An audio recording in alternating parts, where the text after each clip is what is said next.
Commissioners who are participating by phone, please acknowledge that you're on. Roberta's here. Crucino. Hi, this is Jerry Gonzalez from Atlanta, Georgia. Thank you. And the other SAC chair from Illinois, if you're online, please acknowledge yourself.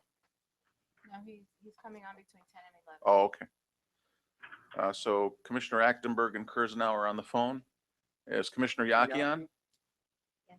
He's on, okay. And Commissioner Harriet, is she going to be here? Yes. Okay, so she's not here yet. In the building. Okay, we'll wait till she arrives.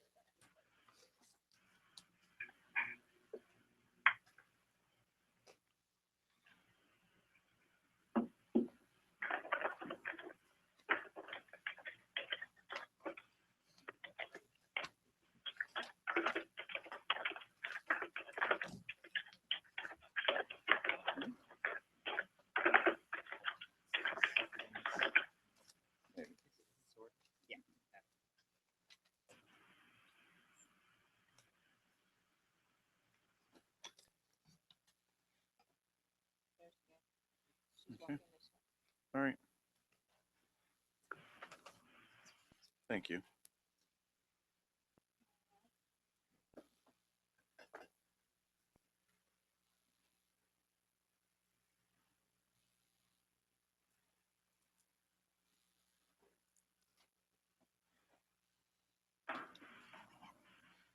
Morning, Commissioner Harriet.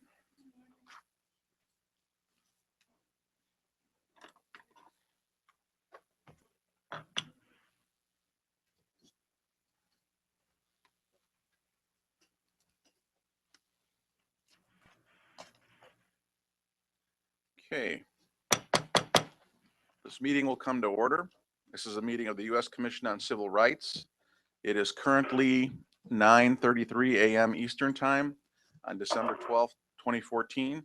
Our meeting is taking place here at the Commission's headquarters, located at 1331 Pennsylvania Avenue in Washington, D.C. I'm Chairman Marty Castro. Commissioners who are present at the meeting are myself, Commissioner Harriet, Commissioner Timmons-Goodson, Commissioner Narasaki, and Commissioner Kladny. Commissioners Kurzenau, Achtenberg, and Yaki are participating by phone. A quorum of the commissioners is present. Is the court reporter present? He is, and is the staff director present? Present. All right, so the meeting will now come to order. The first item is the approval of the agenda, but before I proceed to that, I wanted to do two things. One, provide the floor to our staff director to speak to us about a loss in the family of the U.S. Civil Rights Commission that occurred last week. And then I'll have a few remarks thereafter, and then we'll move on to the approval of the agenda and amendments that I know will be made to this morning's agenda. Madam Staff Director. Thank you, Chairman Castro. At the end of last week, the commission lost one of its dear employees, Lillian Dunlap, who worked in the Office of the General Counsel. She'd worked there for several years. She had worked under the guidance of several general counsels, and at times did extensive work for Kim while Kim was our acting staff director. Throughout those changes and the pressures of the job, she always rose to the occasion. She was an excellent editor, truly enjoyed doing that type of work. She was strong-willed, as we all know, but if you really got to know Lillian, she had a heart of gold. And if you needed any assistance, she was always there, ready, willing, and able to help you. If you were having a bad day, Lillian had a bad day with you.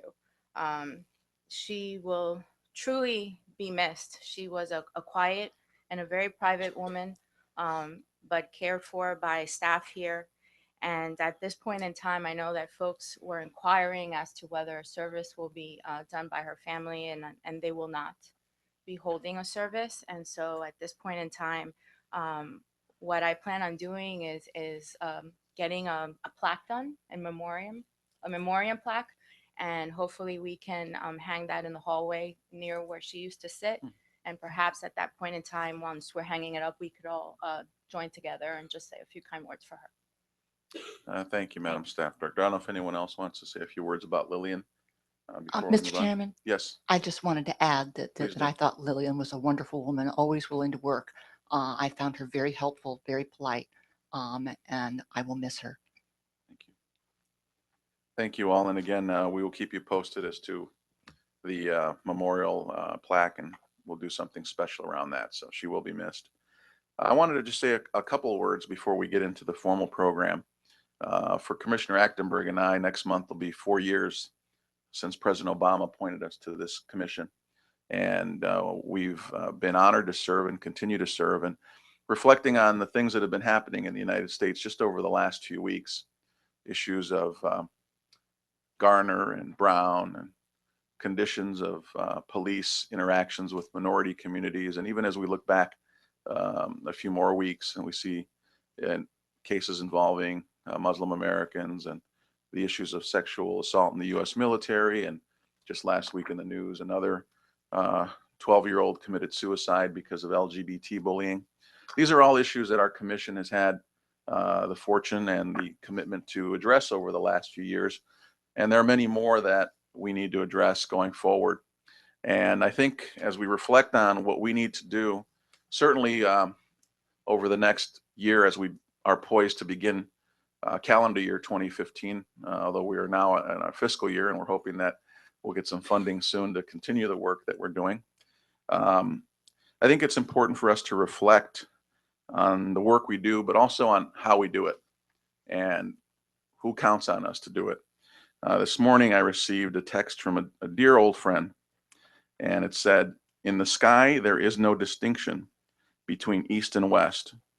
People create distinctions out of their own minds and then believe them to be true." It's a statement by Buddha. And I think a lot of what we're seeing in America today are created distinctions that we have put upon ourselves that divide us, whether what's going on in Ferguson, whether what we saw when we went down to Orlando on the Stand Your Ground hearings, and what the Arab and Muslim American community is raising right now about the renewed racial profiling lines. These are all false distinctions that we as humans have created for us. And I'm glad that in particularly the last few weeks, but also in the last 4 years, we as a commission have come together in a bipartisan fashion, not always agreeing on everything, but certainly moving forward in as agreeable a manner as this commission has had in a long time. And as we face 2015 and as we face renewed issues, this commission needs to be engaged. This commission needs to be heard. This commission needs to once again be the nation's conscience on civil rights issues. So when matters like those that have been happening the last few weeks occur, we are not an afterthought. We are the first in mind. Because not only are the people who are the victims of these challenges that are being faced in the country relying on us, our communities are relying on us, and our children and our grandchildren are looking to what work we're going to do today to make their lives better. So even today, we have a number of items that are on the agenda and that will be added to the agenda that are timely matters.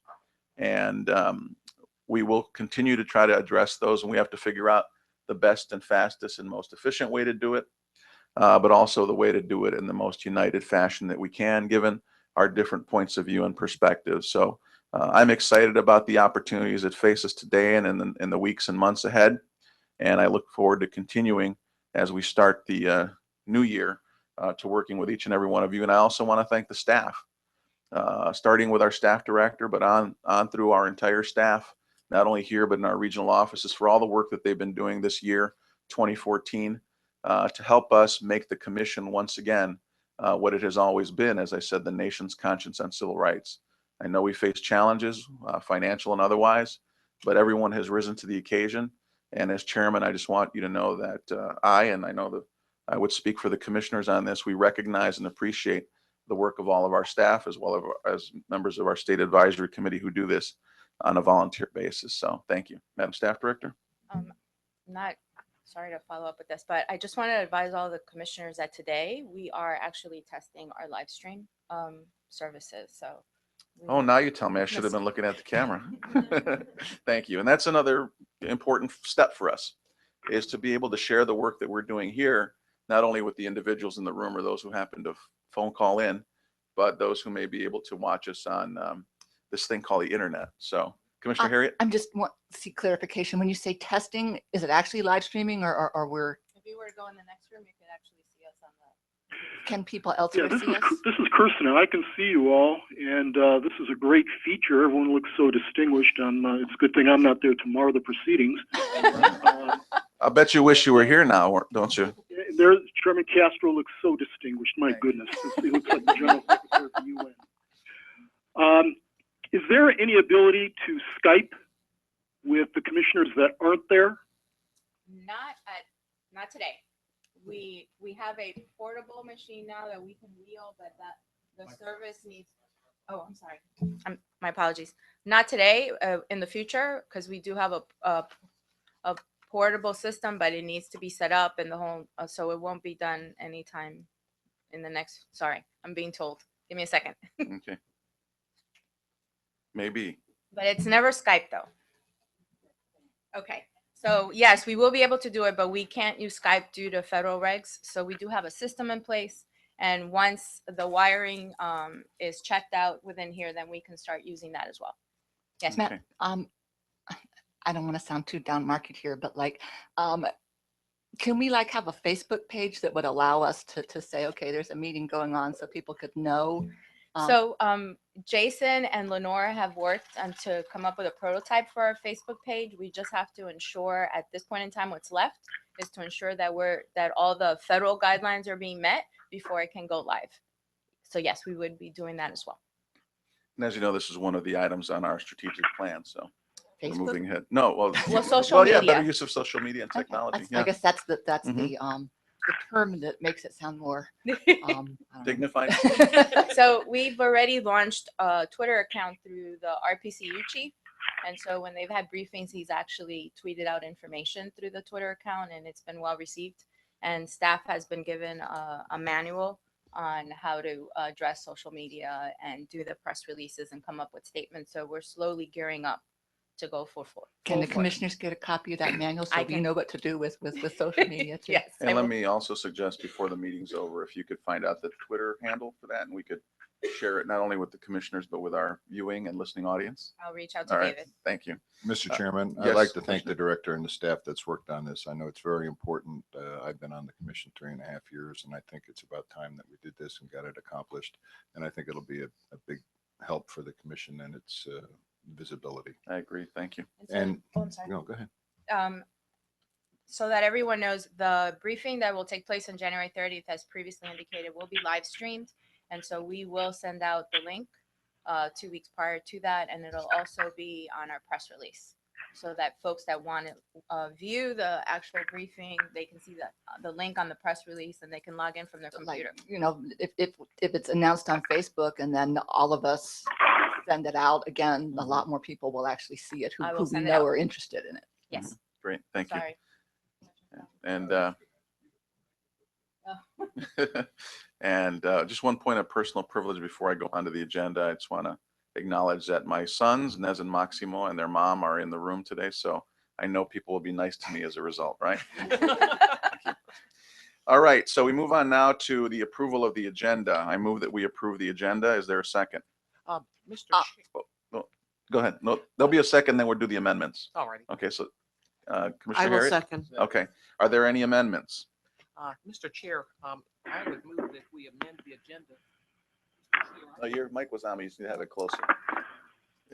I'll get it right. Mr. Chair, I move at this time that we amend the agenda so as to allow us consideration of sending a letter urging an independent investigation into a situation in North Carolina. Okay. What I'm going to do, I know there's a number of these. I'm going to take them all at once. So if there's another, do we have a second on that motion? Yes, I'll second. Okay. I also need to make a motion to amend it. Actually, Commissioner Harriet, why don't you go first? You have a motion. I'm concerned about the procedure here. You want to vote each one individually? Aren't we supposed to? I mean, isn't that the way Robert's rules would have it? Because otherwise it gets all mixed I up. know we've done it before en masse, but it could be that not everyone may support each one of these. So maybe we should vote them in. Well, do you want to, if we could move them as a package and then have one vote. Well, that's what I'm seeking to do. So then we'll have another amendment. See, does this one work? Are you planning to do it? you're saying you're gonna put everything all together and then vote, but what if people want some and not the other? That's the way it is with every motion. People want some and not the other. That's what So called that's what compromise. I'm Yeah. saying. But Is it that's some what people- compromises are all about. Um, So it's gonna be a package deal? That's what I'm just trying to find out. That's what I'm trying to do. Well, why don't we like move them all? How many are there? I've got on my list here 1, 2, 3, 4, 5. Oh my. They're mostly minor matters, but there are a couple of letters that we want folks to take a look at. And then there's an approval of the notational vote that we conducted on the Ferguson letter. So putting it on the record, I'm sorry, it's not a vote on it. So let's go through them, and then if there's an issue, we'll act accordingly. So I'm going to make a motion to amend the agenda to allow me to read into the record the specifics of the notational vote that occurred on November 25th, 2014 regarding the commission statement on the Ferguson grand jury results. Okay. Commissioner Harriet, you have I think you wanted us to take a look at a field briefing. Yes, Paper? I would like to move that the commission conduct I guess we would call it a field briefing, but this is in conjunction with our already pending sexual Right. harassment report that would allow us to look into the situation at UVA that was reported in Rolling Stone magazine back in November, Okay. and that would become part of our sexual harassment report. Okay. So we have a second on that? Personnel second. Okay. Commissioner Cladney, you have a briefing paper you'd like us to look at? I'd like the commission consider a field briefing paper on policing practices and prosecution of police deadly force, abuse of deadly force. I second that. Thank you. We have a motion on the business meeting for January. Who wants to make that motion? I'll make a motion that we discuss the vote to hold a business meeting on January 29th, right before our hearing, briefing on immigration. I'll to second. address commission business matters. Okay. And then also a discussion and vote on the commission statement regarding the updated DOJ profiling guidelines. Do I have a I'll second it. Okay. So now we have a number of amendments. Are there any further amendments? Hearing none, then what we'll do is vote to approve the agenda as amended. I'll take, since there's a number of items here, This is not Robert's Rules of Order at all. you want to vote on each of them individually? No, I can move that we consolidate all 5 of those proposals. And someone can second that, and then we can vote on that motion, if that's what you want to do. The commissioners made a motion No, I think we ought to vote on them individually. individually. All right, then I'll take them individually, and I'm going to do a roll call vote just so that I have, because obviously there's folks who want to vote for or against some of these. So let me. On the first item, which is Commissioner Goodson Timpson's motion to examine a possible, Timmons Wait. Goodson. We're just, and I just want to clarify, we're just voting on whether or not to put this amend on them. the agenda. Yes, that's at this all. We're not point. We're actually not voting- actually talking Not about the issues. substantively, this is I'm just sorry. agenda. I thought we were talking about voting on them individually. No, No, we're talking about. Just Oh, putting them on let's the do them all at agenda right once. now. Let's All do right. them All right, at once. I move that we I'm sorry. amend the agenda for all of these 6 things. I Is there a second it. second to that? Okay. Subject to that amendment, is there a motion? On the motion to approve the agenda, all those in favor say aye. Aye. Aye. Any opposed? Any abstentions? Okay, it unanimously passes. And what we'll do then is at the beginning of program planning, actually, we'll do it at the end of program planning. So our next item on the agenda. No, we is- now have to approve the agenda. We just did. No, we just approved the amendment. All right, all in favor of the agenda, say Aye. aye. Aye. All opposed? Any abstentions? The first item on the agenda as amended is the program planning.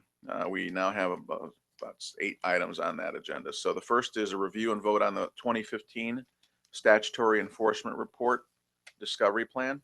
Madam Staff Director, do you want to handle that? Oh, the plan has been circulated to the commissioners. The commissioners at this point in time, if you have any additions or questions on the matter at hand or any corrections, and then the commissioners would have to vote to adopt. Are there any questions? I'm sorry, Commissioner Harriet? I just need to look at something for a minute. Absolutely.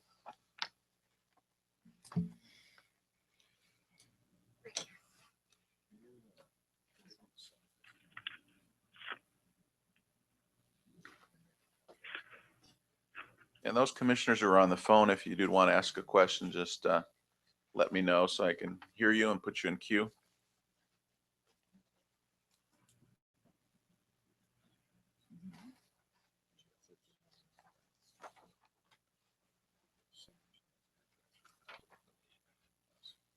Mr. Chairman.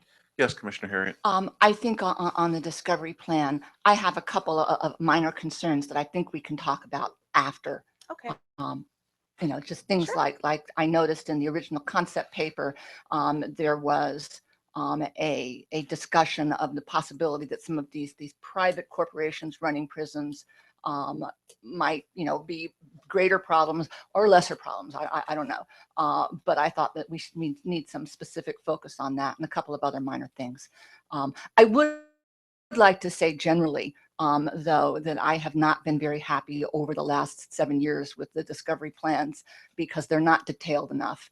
And I'm not saying anything in particular about this one. Mhm. What I'm saying is that we have had some reports in the past where I think things went seriously awry because the specifics of the discovery plan, contained the seeds of the destruction of the report. An example of this would be the religious liberties report that we did some time ago, where we had social scientists completely misunderstanding what court opinions are and how they're not a cross section of decisions because they're focused on those cases where a motion for summary judgment or a motion to dismiss was plausible, and hence in the more typical case settled and there was no court opinion. And the social scientists involved didn't understand that, and it meant the core of the report was flawed. And had I seen it early on, I could have pointed that out. And instead, it Well- was too late by the time it came to me. It's been redrafted and will hopefully be circulated to everyone by the end of this calendar year. And hopefully you'll be happy with the rewrite because it hasn't been voted on yet. Pardon? I'm talking about like a report from 7 years ago. Oh, Yeah. okay. Yeah, no, Yeah. no. It's not our fault. It's our Okay. predecessor. Not your fault, not your fault, Madam Stafford. Okay. Now, there is a long memory. Absolutely. And I really want to make sure that with the discovery that we're on top of this as it unfolds. So when you get a Absolutely. draft of the actual interrogatories, I'd appreciate that if you'd send that out to the Sure. commissioners.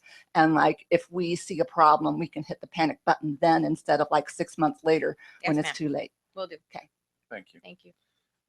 If there are no further comments or questions on the discovery plan and timeline, is there a motion to accept it? Yes, I'll make. So moved. Okay, I'll make the and motion. Commissioner Achtenberg, you second? Second. Okay. Commissioner Harriet, how do you vote? I abstain on the ground that want to wait to see when things get a little bit more clear. Commissioner Timmons Goodson, how do you vote? Yes. Commissioner Narasaki, how do you vote? Because I worked on some of these issues, I will have to recuse myself from this vote. Okay, so I'll count you as an abstention. Commissioner Cladney, how do you vote? Yes. Commissioner Achtenberg, how do you vote? Yes. Commissioner Yaki, how do you vote? Aye. Commissioner Kurzanow, how do you vote? Yes. And I vote yes. The motion passes with 1, 2, 3, 4, 5, 6 yeses and 2 abstentions.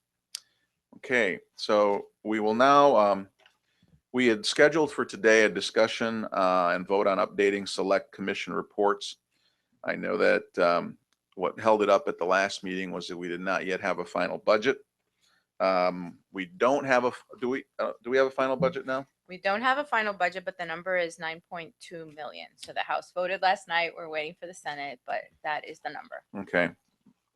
So it looks like we at least know what we're going to get for sure, or Well- can that still change? I don't believe it could still change. But once we receive the final number, then I will put together the budget circulated to the commissioners so you know where we stand and what line items can be covered by the budget. Okay. And we can have a discussion in January. So that's what I would suggest then, that for January, we move this item to the January agenda where we will have the solid budget number. And what I would also ask commissioners, I know some commissioners have indicated some of the reports they'd like. I think Commissioner Narasaki and her staff put together a nice little summary of what they're interested in and why. So I think it would be helpful to our deliberations that if each commissioner who has a topic from our prior reports that we would like to revisit, that they prepare a similar brief summary of why and circulate that to the staff director 2 weeks prior to the January meeting. The staff director will then circulate that to all commissioners so that we can come into January with a detailed information that will help our discussion. And of course, the final budget will be in hand, and commissioner and the staff director can also tell us, based on that budget, how many of these we can do and how many of our briefings, standard briefings we can do so that we can measure it all. Commissioner Gladney, then Commissioner Narasaki, then the staff director. Mr. Chairman, I think that's a wonderful idea. Thank you. But my concern is when we talk about updating reports, Mhm. is shouldn't we also ask the commissioners who submit for updates how they propose to update the report? Because I think there's numerous ways it can be done, and some more efficient than others, rather than holding all new hearings or. Oh, absolutely. In briefings or fact, things like the that. staff So- director and I have talked about that, and I'm sure that that's what she's going to mention in her remarks. So I'll have Commissioner Narasaki make her statement, and then staff director can explain the various forms of updating that we might want to consider. Thank you, Mr. You're Chairman. welcome. I was just going to make the motion. That Okay, supports your we'll hold a suggestion. second while, or you can make the motion, we can use it to discuss, however, either way, but let's hear from the staff director. Irrespective of the fact that we don't have the final budget, we always allot out the gate for 5 briefings every fiscal year. So then contingent upon all the other outstanding things that we need to accomplish, we can see if we can accommodate an additional briefing or field briefing. But at the very minimum, there are some publication, I circulated the catalog of publications from April of 2013, and some of the documents that we have issued, they can easily be updated just by staff doing the research and updating the reports, and they don't necessarily require briefings. I had not seen the concept paper that was submitted for the policing practices, but I just glanced through it, and right in there, you've already included reference to 3 of previous publications that we have that fall in line with this concept paper. So that's another way that we can update previous publications by incorporating those into any upcoming briefings as well. And as we move forward, perhaps we as a unified body can get together and come up with ideas on how we can become a bit more efficient in updating the documents with using the staff that we have. Okay, Commissioner Narasaki. So I move that this become an agenda item at the January business meeting. I Okay. second that. All right, all in favor, say aye. Aye. Any Aye. opposed? Any abstentions? Okay, thank you.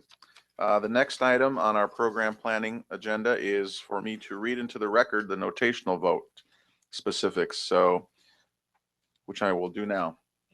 Pursuant to Administrative Instruction AI 1-7, the Office of the Staff Director submitted a notational voting package via email to commissioners on November 24th, 2014. The purpose of the notational vote was to vote on issuing a press release regarding the Ferguson, Missouri grand jury decision on November 24th, 2014. The commissioners were advised that the deadline for notational voting was November 25th, 2014 at 11 a.m. The notational vote failed as not enough commissioners voted by the stated deadline. However, on November 25th, another notational voting package was sent to all commissioners via email. The deadline for voting was 4:15 p.m. on November 25th, 2014. 7 commissioners voted in favor of the press release and 1 commissioner abstained. Therefore, the motion passed. Mr. Rory Smith, the Commission's General Counsel, certified the passage of the motion pursuant to AI 1-7(5) and dated the certification on December 2nd, 2014. End quote. And the certification will remain on file in the office of the staff director. Okay. Thank you. Next item on the agenda is discussion and vote on the UVA sexual assault field briefing request. I'll hand over the microphone to Commissioner Harriet. Does everyone have a copy of this? I believe so. You sent it via email. Okay. Yeah, you circulated it to everyone. Okay. What I'm Uh, proposing is that we supplement the sexual Could you harassment. speak a little louder report. to your microphone, Commissioner? I'm sorry. It's okay. What I'm proposing is that we supplement our sexual harassment briefing with a field hearing, or, we could do it here, I suppose, since Charlottesville is not that far away, that looks into the allegations of gang rape at a fraternity at the University of Virginia. This is a very, very serious allegation on a very, very serious topic. It has received a great deal of attention in the news, and there are some disputes involved in this. And I think this is an area where the commission's fact-finding expertise could come in handy. I think it's something we need to look at. So you're making a motion that we consider this. Is there a Mhm. second? Person, I'll second. All right, any discussion, commissioners? This is Commissioner Timmons Goodson. As I read over the proposal, it would appear that we would be called upon to have the young lady testify. Is that what is anticipated? I don't necessarily think that that would be required. I think that's something that we could work out and decide, what the best way to investigate the facts here are. It may be more appropriate to have her submit a statement. I don't think it would be necessarily a situation where we would want to compel her testimony. There are many ways to look into this, and I don't really think that at this point it would be wise to come up with an absolute plan. What we want to do is find out what happened and in particular also what the university's response to that was. Commissioner Gladney.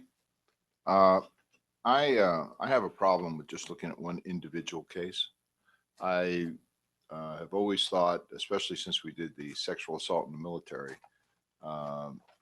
and some of the responses and the statements that we received from the commissioners, that perhaps if we wanted to do a general briefing on sexual assault on campus, it would be a much better and sought after type of briefing, because we would take in a series of other campuses and what went on in terms of data and those types of things. I believe looking at an individual case is fraught, I like that word, fraught with all sorts of problems, especially in light of the press issue being involved, the spectacle, and the fact that basically we would be doing a trial. And I don't think that's our purpose. Thank you. Any other Commissioner Narasaki? I agree with Commissioner Harriet that it raises serious issues that would be helpful to supplement the hearing that we already had. But my feeling is that perhaps it would be better handled by asking staff to look at the case in terms of how they might want to investigate as staff to add to our report, because I feel that we have very constrained resources, and we already had a hearing very recently on this related to this issue. Any other commissioners wish to comment? Commissioner Harriet? Well, I think in response to Commissioner Gladney, this is not simply an investigation into one case, and that we've got a pending report on this basic issue. This particular case has received a tremendous amount of attention in the press. It is a particularly horrific case, and one where a leading university has been accused of failing to deal with an important issue, failing to respond appropriately. We have been, in the last few weeks, looking into particular cases. We have done the Ferguson letter. We have been working on a letter with regard to Eric Garner. So I don't quite understand the notion of this is a particular case. We didn't have that same attitude with other other issues that have been before the commission, including the Nevada hospital case that we did our EMTALA report centered around. And that of course was Commissioner Chladny's report. So no, I don't agree with that. And, we're not simply looking into one case. We're looking at the high profile case that surrounds an issue that we've already decided to look into. Staff Director, please. I just have one concern, because it is an ongoing criminal case. I just don't see how much information they might be willing to provide us. And that's the only thing I'd like to put out there. Any other commissioner on the phone perhaps who wants to comment? Hey, Mr. Chair, Kirsten out here. Go ahead, Mr. Kersnow. Just very briefly, I'd note that, at least as I understand what is going on or the reporting there, that this is not an isolated case. The allegation is that this is a systemic problem, that there is a rape culture, as the term has been used at University of Virginia and perhaps other schools too, and that this is not an isolated incident. We had a horrific crime that was committed, another horrific crime that was committed on or about the University of Virginia campus that led to the death of a young lady. And there's been numerous allegations that said that the University of Virginia has basically kind of looked the other way, not with respect to that particular case, but has not been adequately addressing what the students claim has been a widespread instances of rape and sexual assault. Any other commissioners? Hearing none, then what we'll do is we'll take a vote on the motion to conduct a field briefing as proposed by Commissioner Harriet. Commissioner Harriet, how do you vote? Yes. Commissioner Timmons-Goodson, how do you vote? No. Commissioner Narasaki, how do you vote? Commissioner, I have a clarification I'm question. sorry, yeah? I thought I heard Commissioner Harriet say that it could be a field briefing or just a briefing at headquarters. I was wanted to get She did say clarification that. on She did that. And I said field briefing because I think that's how the original motion was crafted, but it could be a non-field briefing. So Commissioner Narasaki, how do you vote? No. Commissioner Chladny, how do you vote? No. Commissioner Achtenberg, how do you vote? No. Commissioner Yaki, how do you vote? Yes. Commissioner Kurznow, how do you vote? Yes. And I vote no, although I do like Commissioner Narasaki's suggestion that staff should look into this issue and determine what, if anything, they might be able to garner from that and include in. Then so moved. Well, let me make my vote. So I vote no on the motion as crafted. So moved. let me make the So moved. announcement on this. So the motion fails with 1, 2, 3, 4, 5 noes and 3 yeses. I move that we do exactly what the chairman just said. Is there a second? Second. Kirsten, second. Okay. Any further discussion on that? Yes. Yes, Commissioner Chladny. I would like to, I guess I'm, must not be awake this morning, but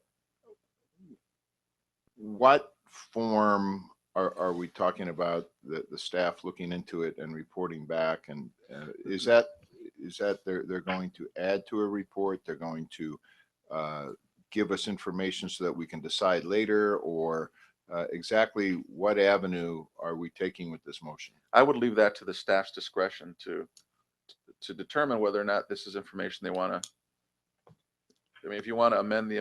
I don't want to do anything. Oh, well, then you can vote no. Right? I understand that, but I just for My- clarification what I of the rest intended- of the commission Sure. commissioners. What I understood Commissioner Narasaki to say, and what I intended through my inadvertent motion, was that our staff take a look at the issue at UVA and determine whether or not there's information there that could be included in the report that is based on the briefing that we conducted.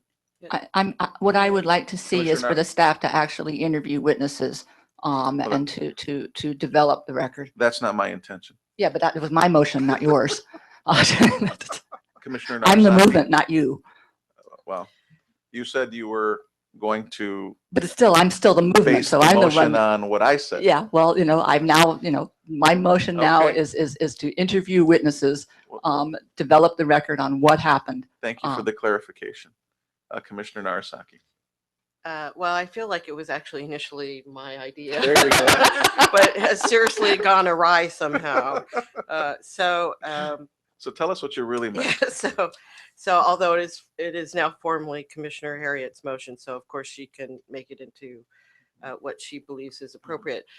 My feeling is that my very first hearing was on the issue of Title IX enforcement in this area. So I do feel it's appropriate, since the record is still open, or since the report is still being worked on, to take into account current events. And so I think it's appropriate to think about the extent to which this case or others highlight some issues that need to be somehow accounted for in the report that will be issued. So I actually felt like the chair that I would like the staff to come back with what they might think is appropriate given our resources and the timing of the report. So I was not actually envisioning directing the staff to go down and do interviews unless that became something that was appropriate. So that is what I'm willing to support. Mr. Chairman, Yes, Mr. Gladney. I'm getting the feeling that Commissioner Harriet is focusing in on this case with asking the staff to go down to UVA and ask questions, do an investigation. I had the feeling that Commissioner Kurzenow was talking about a more broadly based look at UVA and the instances that have occurred there, say in the last 10 years or 5 years or whatever period of time, because we're talking in very vague terms here. And I'm not exactly sure. From what I took from the motion from Commissioner Harriet is it's this case. And in that case, I oppose it. Mhm. Thank you. Any other comments from commissioners before I call for a vote? Mr. Chairman? Who is that? Commissioner Yaki? No, it's Roberta Oh, Atkins. I'm sorry, Commissioner Achtenberg. I would support a general inquiry, but the notion that the staff would be interviewing witnesses when there's an ongoing criminal investigation strikes me as probably not the use of commission resources that I would be willing to support. So if that's the motion, I won't support it. However, if the motion is a more general one as outlined by Commissioner Narasaki, that is something that I would be willing to. Yeah, I think Commissioner Harriet has made clear that it's her motion and what she specifically intends of it. No, I understand. No, I know, and so I perfectly respect that. I appreciate that, and we respect that, and for that reason, I would vote against it as well. So I'm now going to call it for a vote. Commissioner Harriet, how do you vote? Yes. Commissioner Timmons Goodson, how do you vote? No. Commissioner Narasaki, how do you vote? No. Commissioner Cladney, how do you vote? No. Commissioner Achtenberg, how do you vote? No, Commissioner Yaki, how do you vote? no. Commissioner Kurzenow, how do you vote? Yes. And I vote no. 1, 2, 3, 4, 5, 6 noes to 2 yeses. The motion fails. We'll now move on to Commissioner Cladney's item on the potential field briefing on police brutality. Commissioner Cladney, you have the floor. I think the paper says it pretty clearly in the front side in the last couple of months. There's been some very high profile shootings in the minority community. The one that I had proposed a month or so ago, a paper on Ferguson, and staff talked to me about having the SAC in Missouri do it, and I was fine with that. But when Tamir Rice, a 12-year-old boy in Cleveland, was shot, I felt that it kind of rose to the commission level a more important question, which is tactics and strategies of police departments and the use of grand juries in these types of cases, which tend to shield the prosecutor and the process from the public.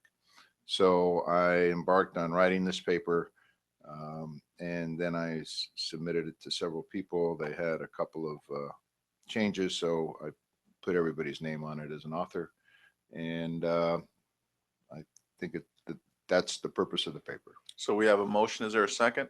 I second. Second. Let's have some discussion. Anyone have any comments? Commissioner Timmons Goodson? I don't have a lot to add to what Commissioner Gladney has written in the paper. I can't recall many things more timely than this particular situation. It seems to be systemic. And while the commission has reviewed the issue and similar issues in the past, I don't see how we can say no to this one. And I endorse it wholeheartedly. Madam Staff Director? I applaud the paper. I think it's, as Commissioner Timmons Goodson said, it will be very well received. I do have one question. I just saw it for the first time today, but I do have a question. In the panels, I don't see any federal agencies that will be included in the panels.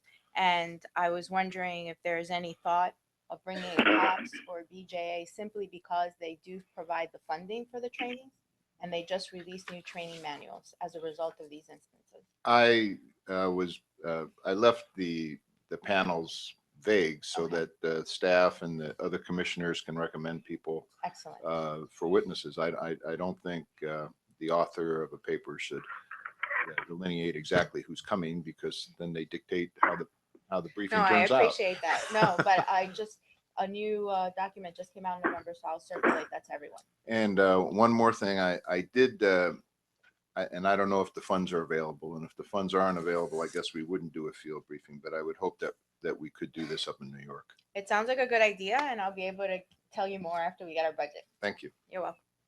Any other comments or questions from commissioners? Commissioner Narasaki? Yes, I just want to add that I strongly endorse this as both topical and important. The commission did over a decade ago a very important report, and I think it's more than timely to build on that report in wake of the recent events. Any other commissioners wish to comment? Mr. Chair, person out here? Commissioner Kursnow, then Commissioner, was that I'll Yaki? yield to Commissioner Yaki. Okay, Commissioner Yaki, go ahead. Thank you very much. Mr. Chair, I just wanted to say I think this is extremely important, and I would hope that one of the outcomes from this, I'm not prejudging, but I hope one of the outcomes would be the commission actually working to create some model rules or regulations around some of the tactical issues that are raised by in Commissioner Commissioner Gladney's concept paper. And the other thing I would say that, and echo what I believe Commissioner Narasaki was saying, is that there are parts of the concept paper overlap with the Who's Guardian the Guardian papers that the commission has done twice, once in the 80s and once revisited in 2000. And I would just note that in the 2000 report, we were very clear on our skepticism of the ability of a prosecutor to be directly involved in the handling, investigation, and charging of potential police misconduct, civil rights violation type issues. And we see that, at least in my opinion, I've seen that in Ferguson, and I think a lot of America has seen that with regard to Eric Garner's case in New York. And I think that it's important for us, for our history and for what we have done in the past and what we intend to do in the future, to continue to highlight that this agency has been and has identified that as a concern for some time, and maybe we need to muscle it up a little bit in terms of this particular investigation and hearing, and come out with even stronger statements regarding the position of prosecutor as investigator and charger in these types of proceedings, especially with regard to a grand jury. Thank you, Commissioner Yaki. Commissioner Kurzenow? Yes, thank you, Mr. Chair. I support this as an appropriate and important use of commission resources. The Tamir Rice situation, something that transpired not too far from my home, and there had been reporting regarding the officer involved in the shooting and whether or not there had been an appropriate background check. And these are tragic circumstances that I'm hopeful it merits exploring whether changes in police procedures will reduce police shootings, all police shootings, particularly those that have resulted in between 95 to 100 deaths of blacks each year. In the process, I hope we'll also examine and deduce evidence and testimony on changes in police procedures that will reduce the epidemic of between 6,000 and 6,200 blacks killed each year by other blacks. I also notice one other reason I support this is because Commissioner Cladney promised that if I voted for Commissioner Yaki and himself would refer to me no longer as a Klingon. Okay. And I also think I was that, not a party to that agreement. I just want you to know. what was that, Commissioner Yaki? You didn't agree to that? He said he was not a party. Oh, okay. All right. Well, we'll have to get the Federation of Planets to He's a third, To- Commissioner Yaki is a third-party beneficiary. That's true.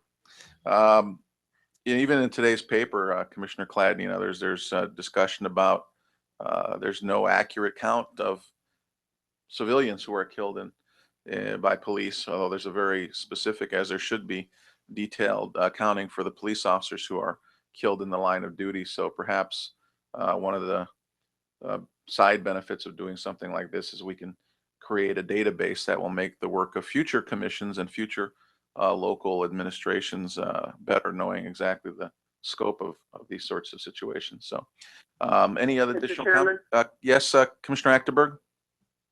Yes, Mr. Chairman. I support the paper as well. And in particular, to the extent that the issue of implicit bias could be explored in depth, looking toward perhaps the opportunity for the commission to opine on training that might be available for law enforcement personnel that might become, if not mandatory, then at least identified as a best practice, so that the bias issue can one day hopefully be taken off the table. So I'm very much in support of this, and I think there's a lot of good work we can do, both with regard to collection of statistics as well as addressing officer training, and very specifically express interest in training with regard to, among other issues, implicit bias. Staff Director, then Commissioner Cladney. And to add to that, I attended a meeting this week where they actually indicated that part of the task force that's being put together by the White House will definitely be taking a look at implicit bias training and the need for that with the police officers. So I think that it would be timely. Commissioner Cladney. I would also like to add that I think yesterday or the day before, we added a footnote in our paper about police data on these shootings. And the Wall Street Journal had an article about how poorly the FBI collects the data on the shootings, where there's they collect from like 700 police It's departments. all and there- voluntary. That's the problem. And there's so. another 2,500 or 3,000 police departments Mhm. that do not report. So Yeah. that's something we can get into. I Absolutely. think this paper, we could actually hold a 2 or 3 day hearing on this, but Well, I'm sure our budget will not. no, I think we would do that on a lot of things, and I wish we could. We'll see. So any further discussion? If not, I'm going to call Mr. this for Chair? vote. Oh, yes. Who's that? Commissioner? Commissioner Yaki, Go ahead. I just wanted to add that this is particularly important to the region in which I live, because in 2013, a young Latino boy, 13-year-old, was shot in circumstances very similar to that of Tamir Rice by a Sonoma County Sheriff's deputy. And again, it was involving a pellet gun that resembled an AK-47. And there are a lot of questions about what exactly went on, but what is known is that this young boy was hit by 7 shots within 6 seconds. And this is an issue that former members of the California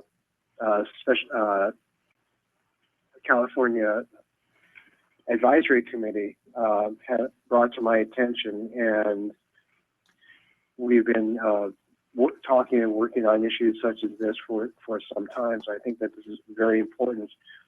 And I think what will be found out is there will be instances of this across the country. And I think that will be important in the testimony, is showing the breadth of this. This is not, this is an issue that spans the country from east to west, north to south. And we need to take very careful attention at the issue of to whether there's a disproportionate number of young minority children also who have been involved in these kinds of deadly accidents as well. And as a side note, I'm concerned about how our fascination and obsession with guns and gun replicas plays a large part in this, because while we want to have better practices for police, it's also hard for police sometimes to make a quick determination, and this is something that's going to have to be part of how we address this in the investigation, of this enormous market in replica weaponry, that while that does not fire lethal bullets, but from every appearance, except for certain types of proposals that are now being fashioned about making them neon, putting visible stickers and decorations on them to show that they are not real guns. How much of that is just simply a Band-Aid on the bigger problem of the gun culture that we've created in this country? Thank you, Commissioner Yaki. And I also do want to thank Commissioner Chladni for, in his initial draft, allowing us to add the focus on what's going on similarly in Latino communities and other communities of color. So certainly the intention here is to be broad on a topic that is touching many communities in many parts of the country. So with nothing further, I'm going to call this for a vote now so we can move on to our other agenda items. Commissioner Harriet, how do you vote? I'll vote yes. Commissioner Timmons Goodson, how do you vote? Yes. Commissioner Narasaki, how do you vote? Yes. Commissioner Chladni, how do you vote? Yes. Commissioner Achtenberg, how do you vote? Yes. Commissioner Yaki, how do you vote? Yes. Commissioner Kurznow, how do you vote? Yes. And I vote yes, so the motion passes unanimously. Next, we will move on to a discussion of a business meeting being held on Thursday, January 29th, 2014. Madam Staff Director, do you want to speak to that or shall I? Well, I proposed January 29th in the afternoon, starting at 1 p.m., which would be the day before our full day briefing. And the reason why I'm proposing that is because we do have business matters that are pending that I would like to address on that day, including voting on upcoming SACs that need to be reappointed. So moved. Is there a second? Second. Any additional discussion or questions on that? Hearing none. All those in favor say aye. Aye. Any opposed? Any abstention? Okay, the motion passes unanimously for a January 29th, 2015 business meeting. Next, we will have a What vote. time did we say? What time? 1:30? 1 p.m. 1 p.m., please? sorry. 1 p.m. Next on the amended agenda items is a motion by Commissioner Timmons Goodson for consideration of a letter involving or having requesting an independent investigation. I'll turn it over to you, Yes. Commissioner. Thank you very much, Mr. Chair. You're welcome. My fellow commissioners, I emailed a number of articles that may give you additional information to supplement my brief presentation. But like many of you, I've been struck by the death of so many African Americans recently. I'd like to share with you a situation in my home state of North Carolina. Lennon Lacey was a junior in high school in a small rural county in North Carolina. And his body was discovered about mid-August, hanging from a swing set in a trailer park neighborhood. It was not his home neighborhood. The State Bureau of Investigation concluded within 5 days that Lacey's death was a suicide, but there have been many questions that have arisen since that time. The family, with the assistance of the NAACP and others, have gone out and conducted an additional investigation to include bringing in a forensic scientist and to try to provide additional information. The family has met with the U.S. Attorney of the Eastern District and asked that he conduct an independent investigation. They have indicated a willingness to be able to accept whatever the truth is, but they have many questions about the adequacy of the investigation. And so I asked the commission to consider sending a letter to the to the U.S. Attorney expressing support and in fact urging him to conduct an independent investigation. I've drafted a very rough draft of a letter so stating. So that's your motion. That's your motion. Is there a second? Second. Any discussion? Discussion? Any commissioners? Questions, discussion? Commissioner Harriet. I just wanted to say I haven't had time to look at this yet. I'm going to have to abstain on this. I might be willing to sign the letter ultimately. Okay. So my abstention does not mean that I won't sign the letter. Sure. It just means I haven't looked at this. Okay. Any other commissioners? Hearing none, then I will take a roll call vote on this. Commissioner Harriet, how do you vote? I abstain. Commissioner Timmons Goodson, how do you vote? Yes. Commissioner Arsaki, how do you vote? Yes. Commissioner Cladney, how do you vote? Yes. Commissioner Achtenberg, how do you vote? Yes. Commissioner Yaki, how do you vote? Aye. Commissioner Kurznow, how do you vote? I abstain for the same reasons as Commissioner Harriet. I've just received this and haven't had an opportunity to look at it. I may sign on after I've had an opportunity to consider it. Okay. Yes. And I vote yes, so the motion passes with 1, 2, 3, 4, 5, 6 yeses and 2 abstentions. Thank you, Commissioner Timmons Goodson. Mr. Chair, I'm certainly open to any suggestions on the letter.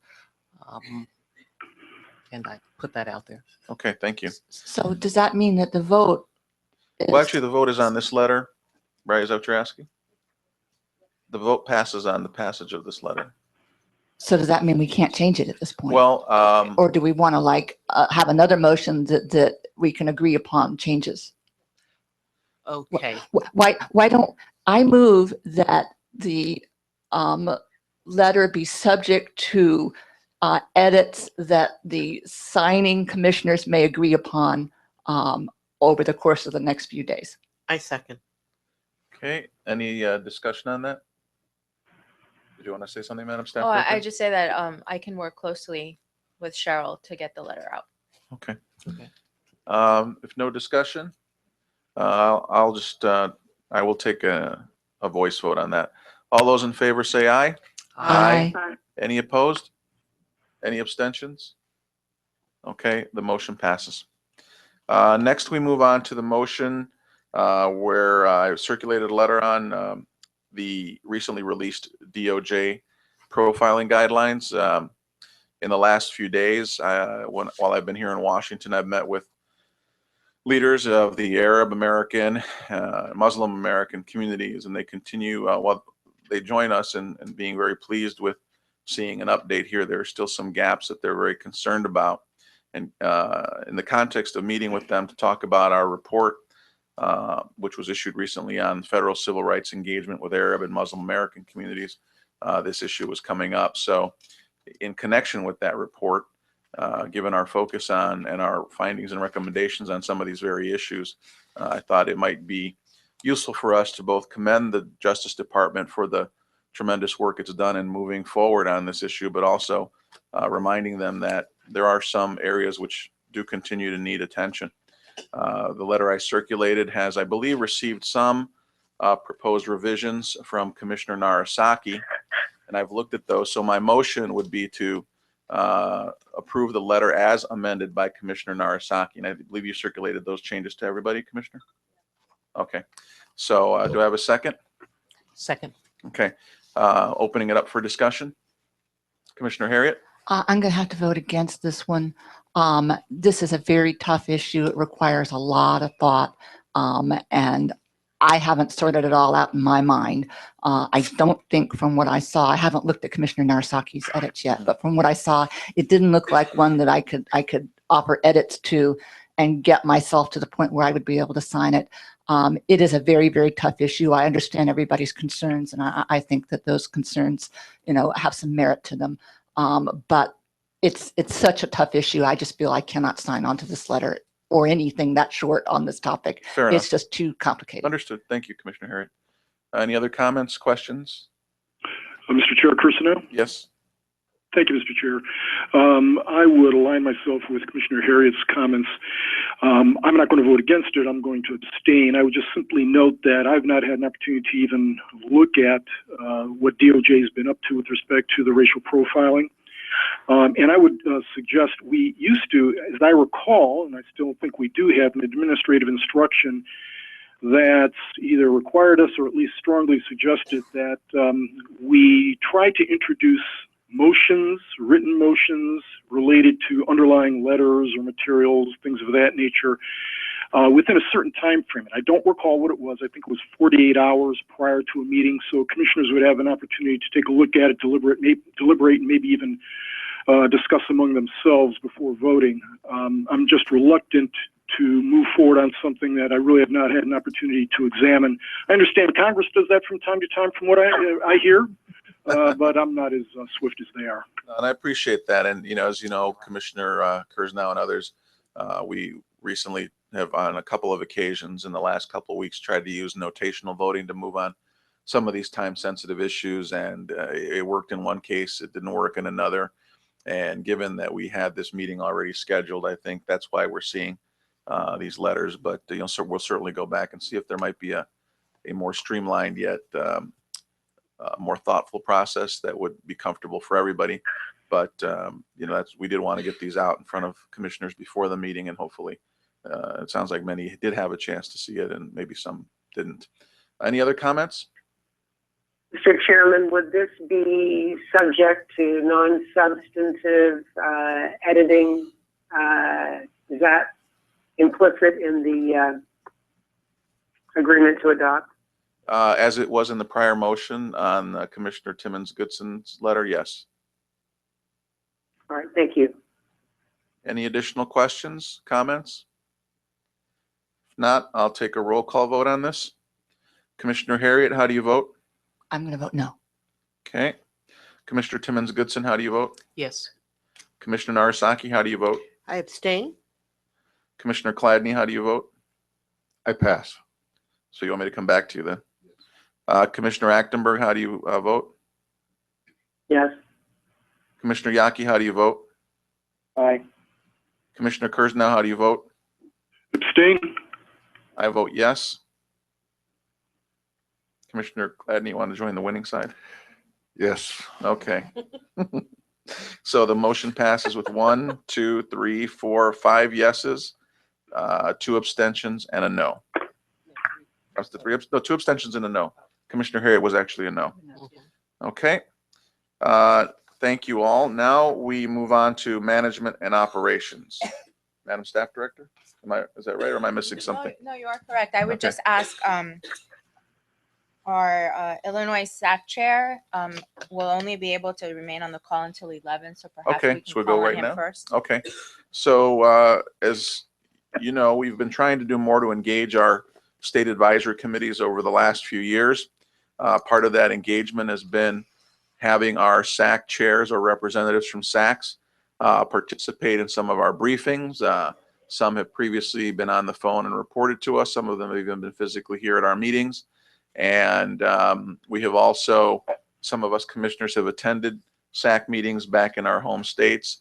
And it's extremely important for us to be able to strengthen and expand the relationships we have with our state advisory committees, because they are indeed truly the eyes and ears of this commission throughout the country. They're volunteers who put time and effort into this and who are independent of us, but whose work should and does inform our work. And I'm very pleased that today we've got a couple of members who we as a commission have appointed, including the first person we're going to invite to talk is James Botana, who is a partner in a law firm in Chicago, also a dear friend and working colleague of mine. And he has become the chairman of the Illinois State Advisory Committee upon our vote recently. And so I'd love to have him present to us some of the work that the Illinois Advisory Committee is doing on the issue of immigration. James? I'm right here. Chairman Good morning, Botana. everybody. Good morning, everybody. My name is James Botana. I am a member of the State Advisory Committee for the state of Illinois, and I want to thank the Commission for the opportunity on behalf of the Illinois State Advisory Committee to just become engaged in the process and have an opportunity to explain and to present one of the recent projects that the State Advisory Committee has had. I have been the co-chair of the Immigration Subcommittee for the Illinois State Advisory Council, and over the last couple of years, we have been going through the process of convening hearings to hear from panelists and in preparing a report, which is what I'm presenting today. Again, I thank you for this opportunity. I haven't had the opportunity to meet any of you in person other than Chair Castro, who, as he indicated, we go back a long way. We're good friends and professional colleagues as well. But I want to also thank the staff at the local office, particularly David Musat and Melissa Wojnarowski, for their efforts in organizing the panel discussion and keeping all of us on track, which must have felt like herding cats at time, and preparing the draft of the report and incorporating the comments and suggestions from the different members of the advisory committee. Before you, I hope what you have is a copy of the report that's entitled Civil Rights Implications of Comprehensive Immigration Reform in Illinois Immigrant Communities. And I wanted to just briefly just address why we chose to undertake this project, what we tried to do, and some of the testimony that we heard and some of the recommendations that we have as a subcommittee and as a committee as a whole. What we chose to do is to focus on the impact of immigration legislation, and particularly at the time it was Senate Bill 744, which, as we all know, did not pass. It did not go to the House, and it's highly unlikely to, obviously, to pass, certainly in the form that it was a couple of years ago when it first came out. What we chose to do is focus on the effect that Senate Bill 744 and as an ongoing matter, immigration reform generally would have on immigration and immigrant communities specifically, as opposed to how it would affect the population at large. So as you'll see from the report, it focuses specifically on how immigration reform efforts, any kind of legislation or executive action would affect what are traditionally considered parts of the immigrant community. With the understanding, of course, that again, that Senate Bill 744 would not pass, I think that the subcommittee and the committee as a whole felt that some of the issues that were raised by the panelists and some of the issues that are raised in the report and some of the issues that came through in the process are issues that are going to be ongoing in terms of some of the civil rights issues and some of the impact on specific immigrant communities any kind of reform would have. And we thought it was worthwhile to go forward with the project, particularly after we had heard from what ended up being about 15 different panelists from the Illinois community during the hearing that took place in September of 2013, so a little over a year ago. I wanted to just go briefly over what we saw. As you'll see from the report, there were basically two broad categories that we addressed, that the panelists addressed. One of the broad categories was the effects of any kind of immigration reform. And again, at the time, it was mostly Senate Bill 744 in its form at the time, the kinds of impacts that it would have on administration of justice type issues. And the second part that we looked at through the panelists is the impact that Senate Bill 744 immigration reforms would have on specific groups within the immigrant communities. Just to go over generally some of those administration of justice concerns and impact on different group concerns, we heard quite a bit of testimony, again, from 15 panelists that ranged all the way from law professors to community activists and to a number of different representatives from organizations that traditionally represent a number of the immigrant communities that we were hearing about. In terms of administration of justice concerns, we looked at the types of impacts that, the type of impact that Senate Bill 744 or other efforts would have on people who were in the pipeline of the process, people who were immigrants who were subjected to deportation proceedings, and some of the concerns were the issue of not having the right to an attorney in a process that, although it's considered civil by nature, has the types of consequences that are sometimes a lot more serious than a number of other criminal proceedings. And Senate Bill 744, for instance, had provisions for assigning an attorney to particularly sensitive, particularly vulnerable populations such as children or people with mental disabilities or people who, with children or mental disabilities, but not to others. Some of the other concerns that we heard from panelists is the right to an informed defense, and specifically the right for people who are in deportation proceedings to be able to look at their file, and how we were hoping that the bill would address the claims of privilege that might keep certain portions of the file from being accessed by the people in the proceedings. And again, the ongoing issue of backlog in the process and how that affects the right to a fair and speedy trial, or right to fair and speedy hearing. And again, I know that these are civil proceedings and not subject to the fair and speedy trial constraints that would be subject to criminal cases. But again, we heard testimony from a number of panelists about how these proceedings sometimes can have considerably more serious consequences in civil proceedings.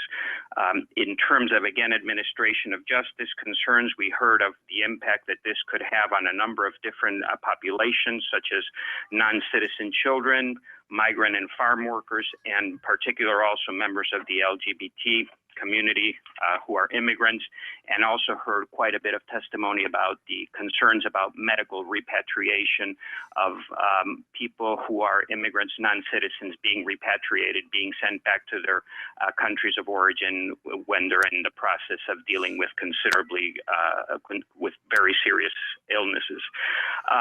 The second broad category that we talked about, that we heard testimony from, was the civil rights concerns with proposed immigration law and how it affects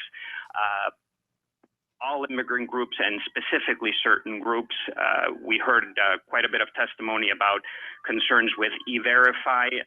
Mainly, I would say a lot of the concerns were with the accuracy of the system and making sure that hopefully a part of the dialogue is to make sure that the E-Verify system has some safeguards to ensure accuracy before it becomes a mandatory system, as was proposed by Senate Bill 744, as may be proposed by any other immigration efforts, reform efforts, to make sure that it's accurate. So because it'll have dire consequences, obviously, for both employers and employees, in terms of employees losing their jobs and employers not being able to have a reliable, predictable workforce. We also heard about concerns with potential misuse of E-Verify to retaliate against specific segments of the workforce. We heard about quite a bit of testimony also from panelists about the any kind of Senate Bill 744 or any kind of immigration reform effort that would include enhancements in border security, and heard testimony about how that could affect the concerns with law enforcement racial profiling, specifically with profiling of certain national origin groups or perceived or actual religious groups.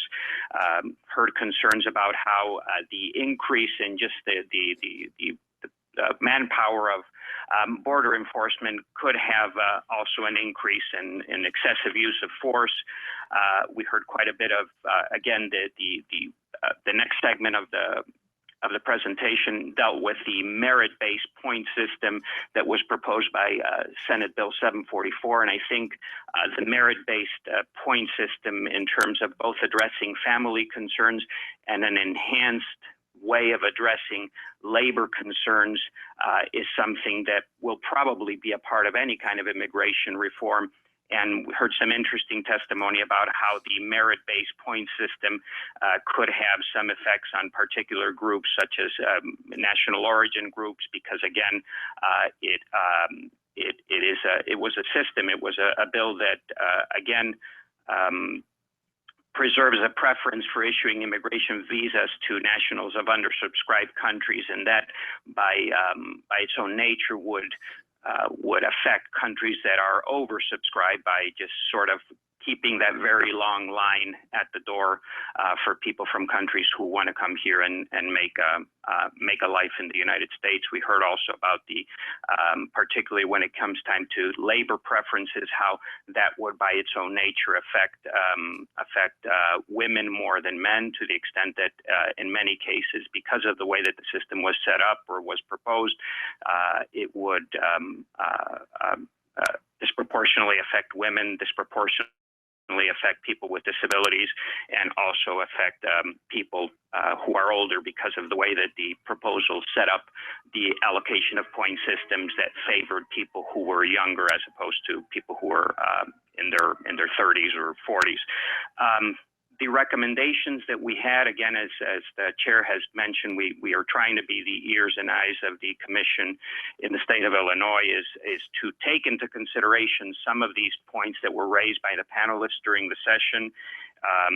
In any kind of dialogue that the commission chooses to have about immigration reform, and considering how these types of immigration reform efforts would confront a diverse immigrant community, excuse me, to make sure that the commission in dealing with these types of issues also keep in mind a lot of the civil rights issues and a lot of the comments and a lot of the concerns that were raised by the panelists here.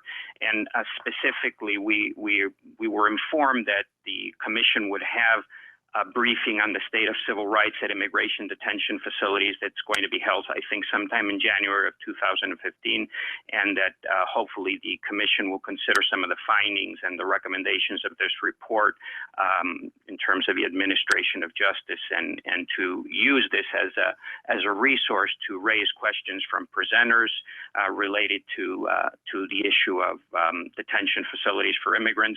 And we also know that the commission is planning to have a briefing meeting on examining workplace discrimination against individuals in the LGBT communities to be held in sometime in March of 2015. And we're hoping that the commission will use some of the findings and some of the recommendations and some of the concerns that were raised in this report regarding immigrant LGBT members and raise questions among presenters related to those findings as well.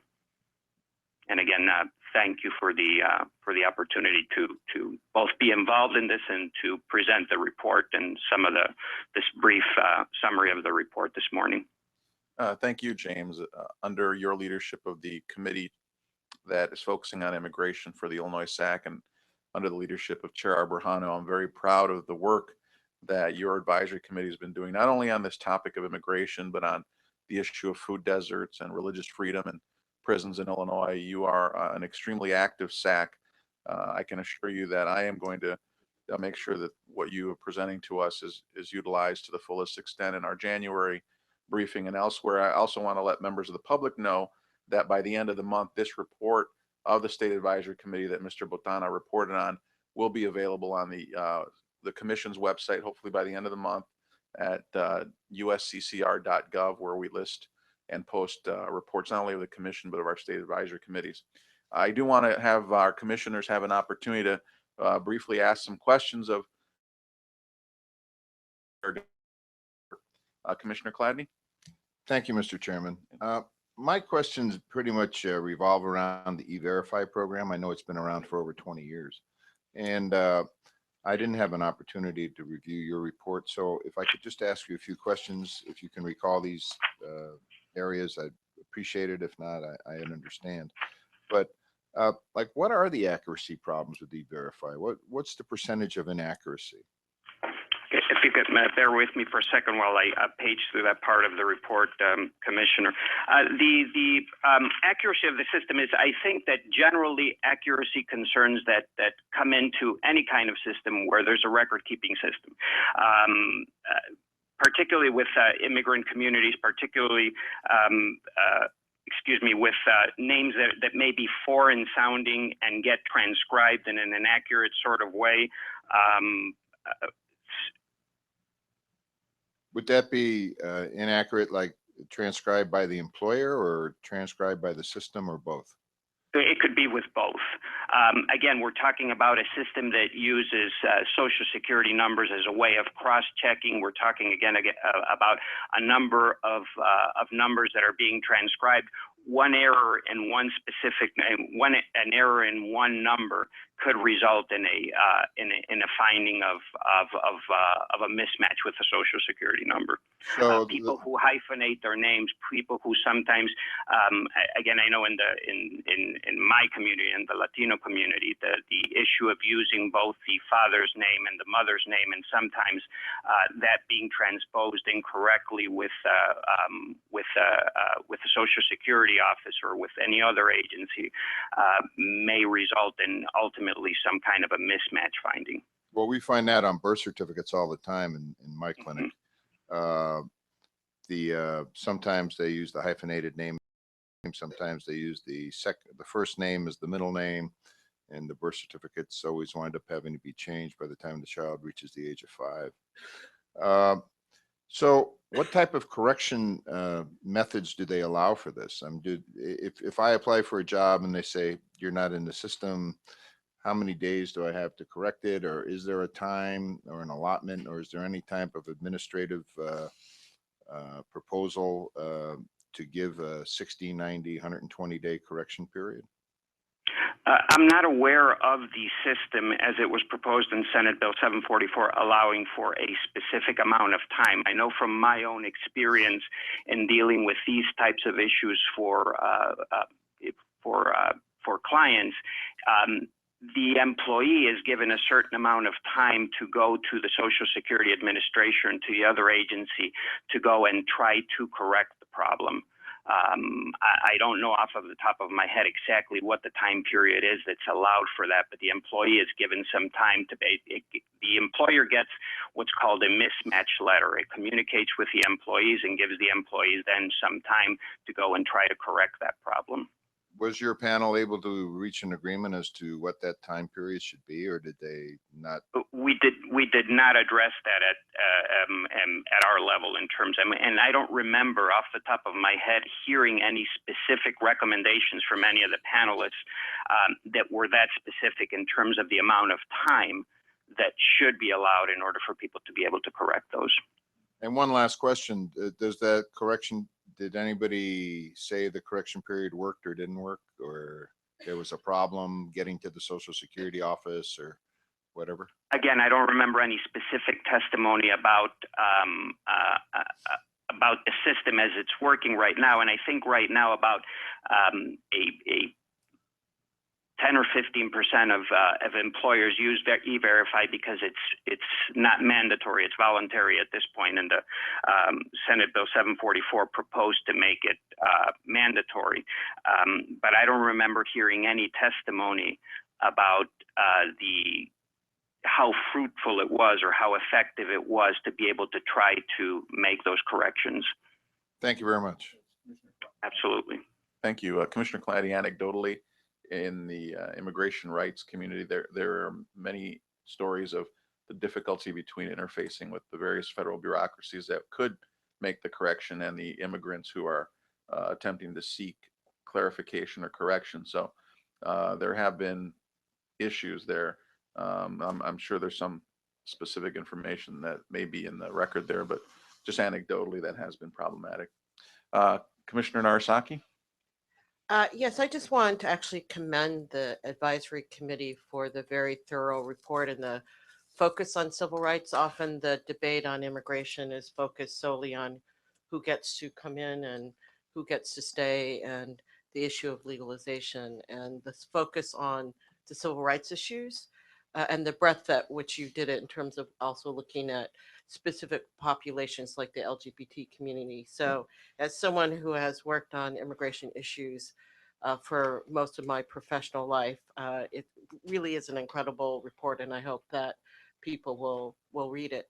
I will note just an anecdotal story on the E-Verify. So the House Judiciary Immigration Subcommittee stole one of my staff attorneys, who was a naturalized citizen. She was Korean American, and she'd been naturalized when she was very young.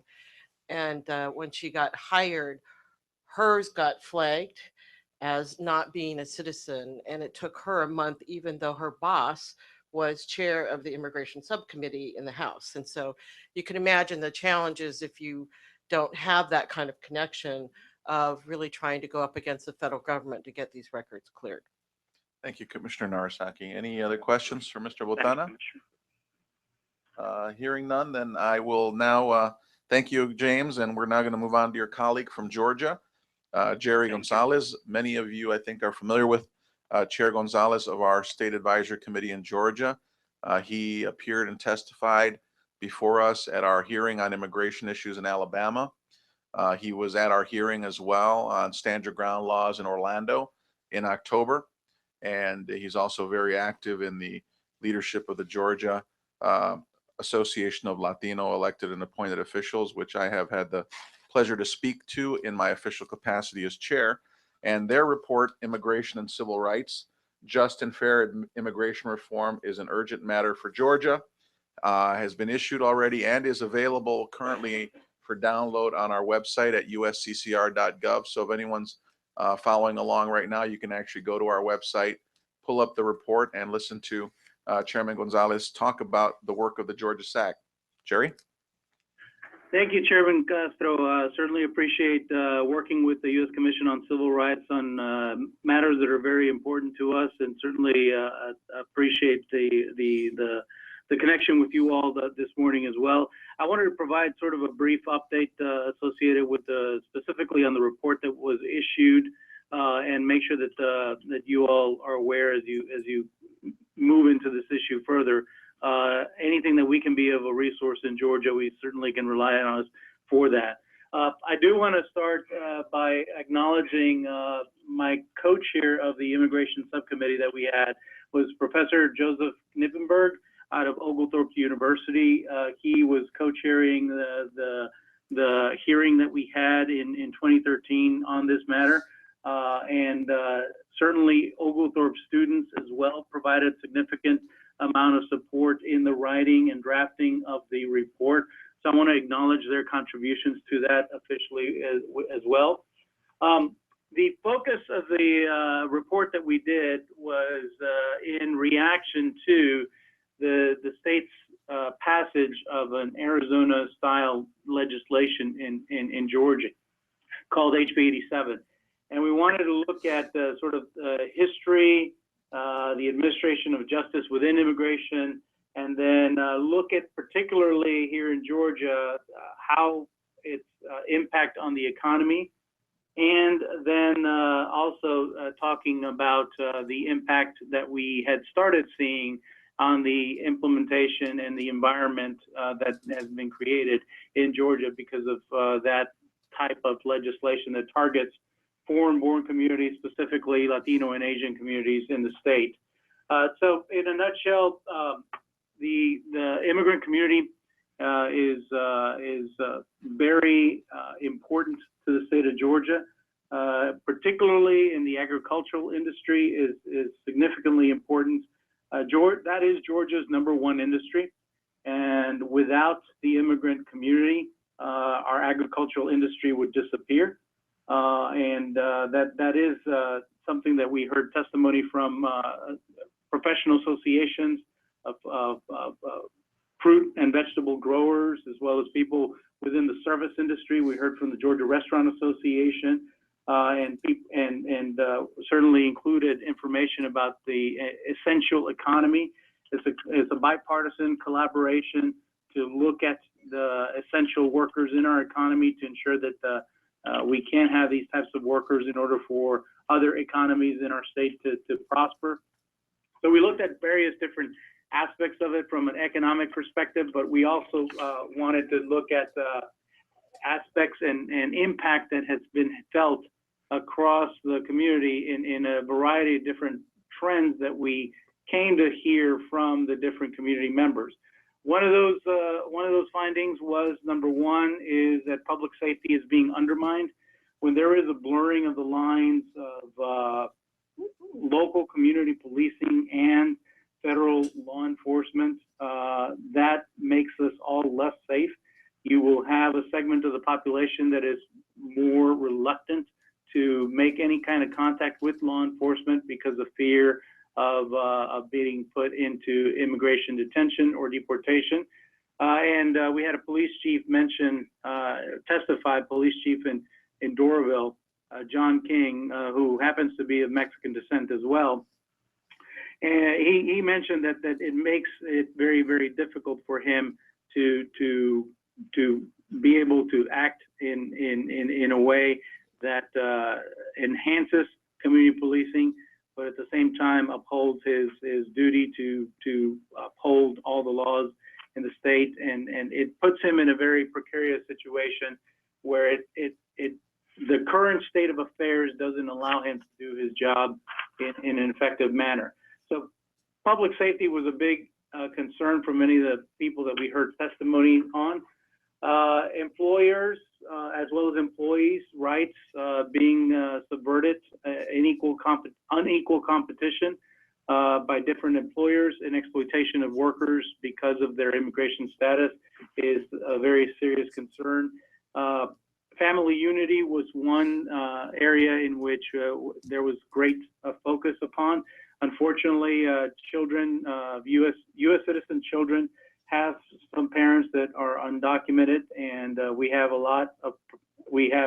great number of households in the state of Georgia that are mixed status families, and that's a big concern on how that law was going to be implemented.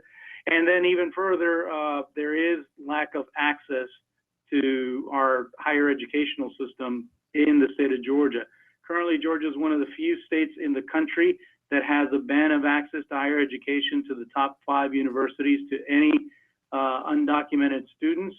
Even after they've been through the Deferred Action for Childhood Arrivals process, the ban still holds true where they cannot attend the top 5 universities in the state of Georgia, and they are forced to pay out-of-state tuition at this point as well. So access to educational opportunities was another concern that was addressed from the testimony that we heard. And then lastly, the free expression of religion was also a concern in the provisions of HB 87 that was passed in the state of Georgia.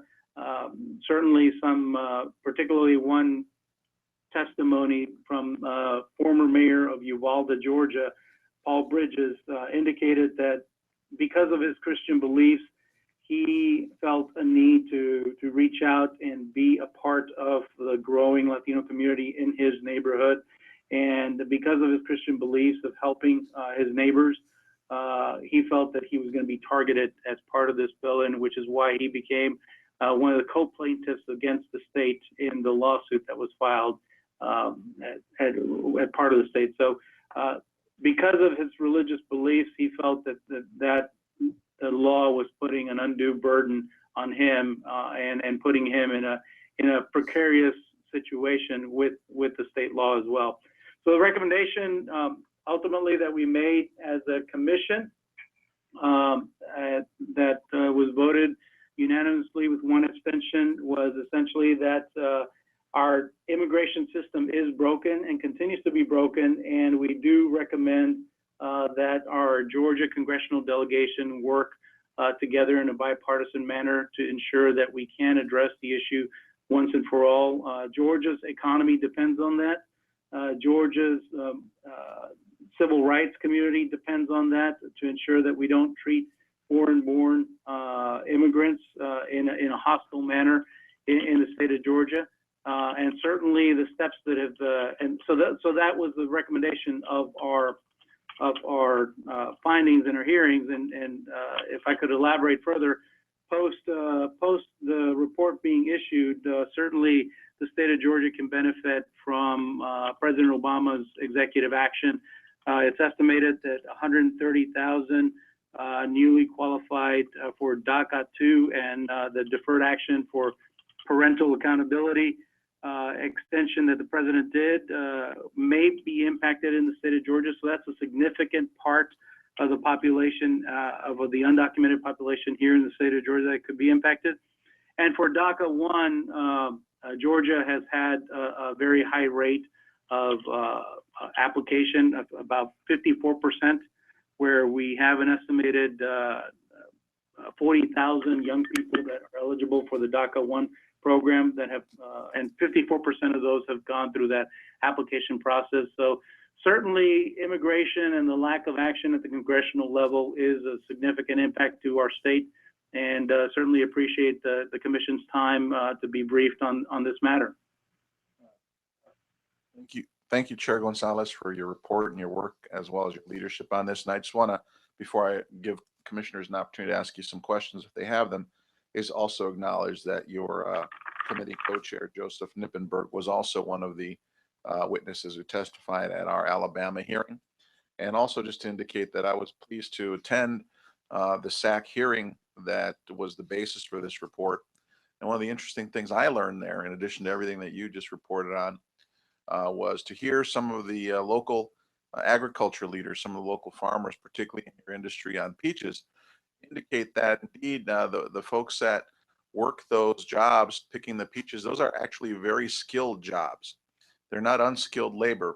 And they testified about the fact that once immigrants, as a result of the law in Georgia, were not coming to the job, they brought in local non-immigrant workers who just did not know how to pick the peaches and were causing loss of crops because there is a very special technique and skill to that. So there was a lot of information that you shared with us that was very important and enlightening. I'll now ask any commissioners who may have questions. Commissioner Narasaki. Yes, thank you again for a very extensive report. I'm just curious, I have a question. Two of the witnesses, Helen Kim Ho and Father Frank Mulcahy, I assume he's father, from the Georgia Catholic Conference, both talked about the long family backlogs.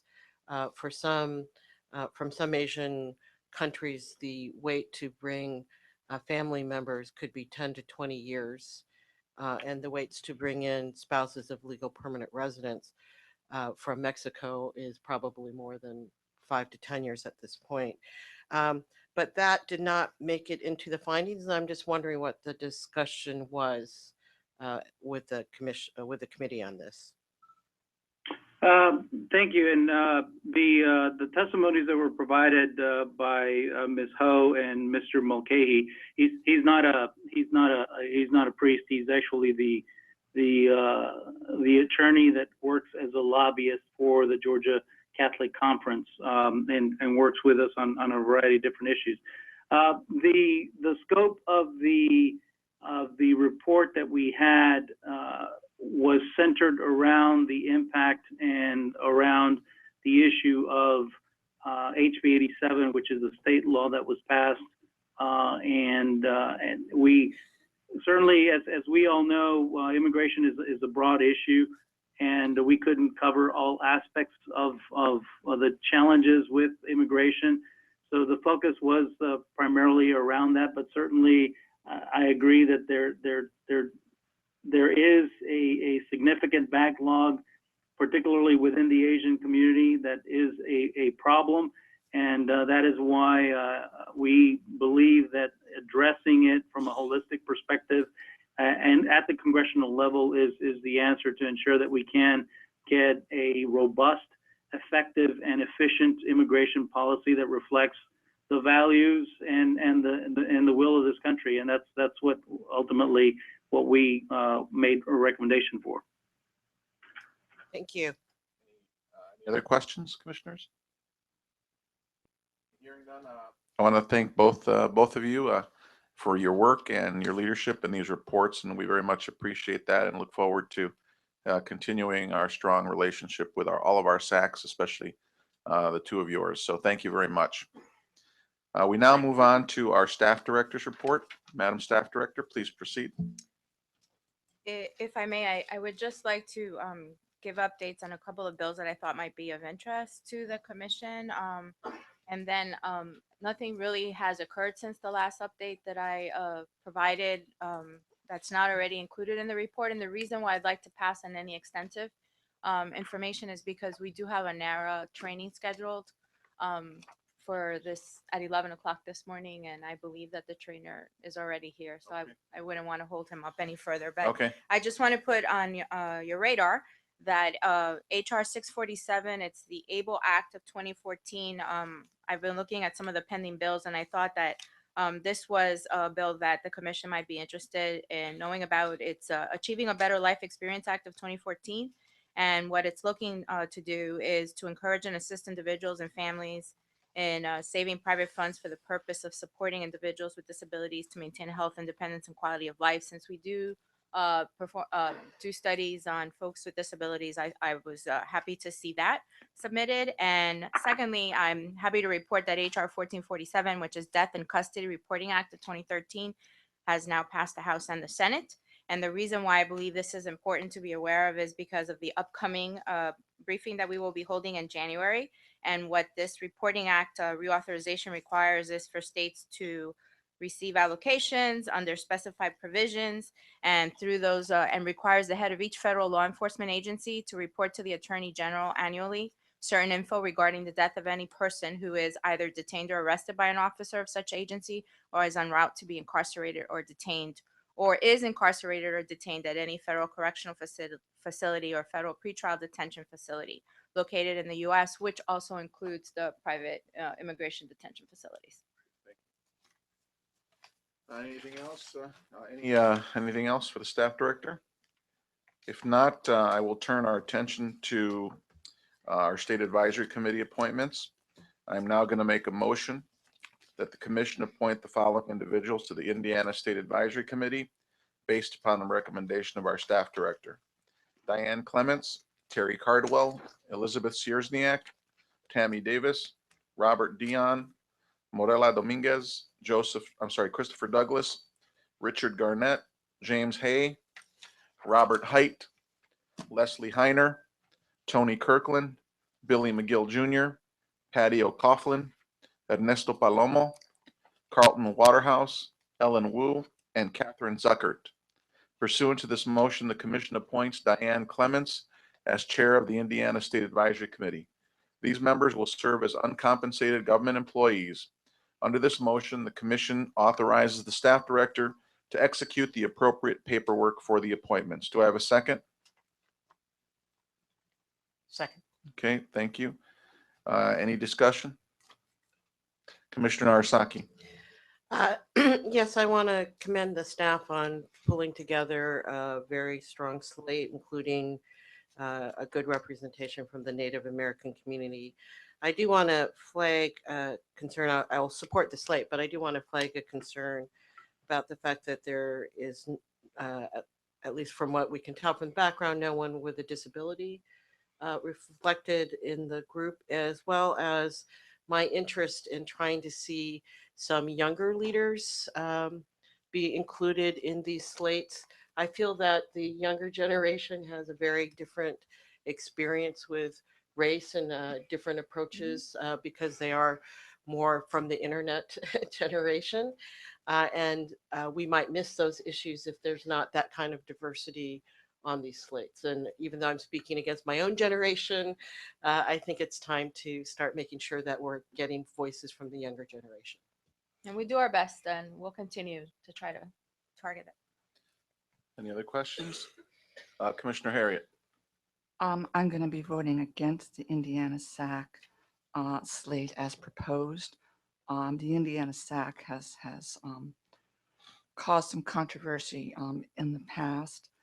I note that Gerard Bradley, who is one of the world's leading authorities on law and religion, Commissioner, there's certain was things on that the we SAC, cannot put on the record. and therefore except- should still be on the SAC under our policies, We cannot be putting and anyone's has name. been subtracted from the SAC We have a counsel who list. needs to say something. Can you hold on, Commissioner And Harriet? so Can we turn off her mic? I will be opposing that. Thank you. Madam, Ms. Hepler? Yes, let's refrain from putting names on there, and this discussion, you can do offline, no names on the. No, um, no, I mean, our job is to put together the best SAC that we can. I don't think that can be done without referring to people. Commissioner I Harriet? don't think it's controversial that Gerard Bradley is one of the leading authorities on law and religion in the world. All right, you made your comment. Thank you. Any additional comments? Kirsten out here. Yes, Commissioner, and keep in mind Ms. Hepler's legal advice to us. Thank you. Yeah, I will respect Ms. Hepler's legal advice on this, despite the fact that I don't think any controversial statements have been made. We're not making any statements with respect to a particular person. His name has already been mentioned several times before in a previous meeting. But he is, the unnamed person is one of the preeminent scholars, legal scholars, not just on religion, but a number of matters in the country. And I'm not sure why his name was left off. This is not a reflection on any other candidate on the Indiana SAC. I simply have not been tendered an explanation for why this individual's name had been on, then it was taken off, and he's not on there. We should be, very thankful that someone of his eminence would be willing to serve on the SAC. I hope we're not now engaging in imposing some type of religious test for membership on SACs. I trust we're not doing that, but I will be voting no. Any other comments? Hearing none, then I will call for a vote. Commissioner Harriet, how do you vote? No, Commissioner Timmons-Goodson, how do you vote? Commissioner Narasaki, how do you vote? Yes. Commissioner Cladney, how do you vote? I abstain. Commissioner Achtenberg, how do you vote? Commissioner Achtenberg? I'll come back to you. Commissioner Yaki, how do you vote? Aye. Aye, Mr. Chairman. Okay, I'm Commissioner unmuted. Achtenberg? Yeah, how do you vote? Yeah. Okay. Commissioner Kurznow, how do you vote? No. And I vote yes. The slate passes with 1, 2, 3, 4, 5 yes votes, 2 no votes, and an abstention. Okay, there is nothing further on our agenda. Therefore, I am calling this meeting adjourned. The hour is now 11:24 a.m. Eastern Time. Thank you, everyone. Now, commissioners, don't forget we have NARA training next. So what I'll suggest is we quickly take a bathroom break and then come back into this room.